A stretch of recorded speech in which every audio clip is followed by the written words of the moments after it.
UNOC3 has been an interesting experience where the stakeholders working in the ocean space and delegates from member states have been able to come together and exchange and really plan collectively and share the vision moving forward.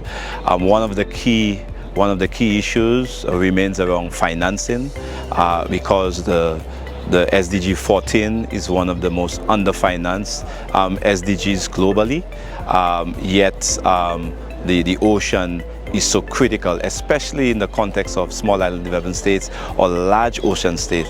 Much of our ambition, much of our prosperity lies in the blue space, and so these were very important discussions. It's not just looking at ourselves as Caribbean seeds, as OECS seeds, but seeds are global and have similar issues and similar challenges and similar opportunities. So we need to now come together as Pacific, as African, as you know, Indian Ocean seeds with Caribbean seeds, and to have this model, this formula, working together, scaling globally, so that we can do even more. As small island states, we need to pull together.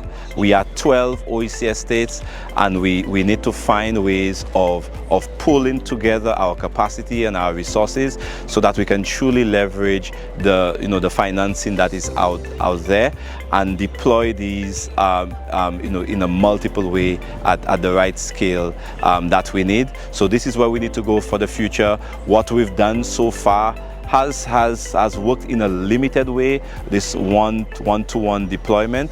Now we need to be able to mobilize, multiply before deploying, and so that we can get more out of what we can access.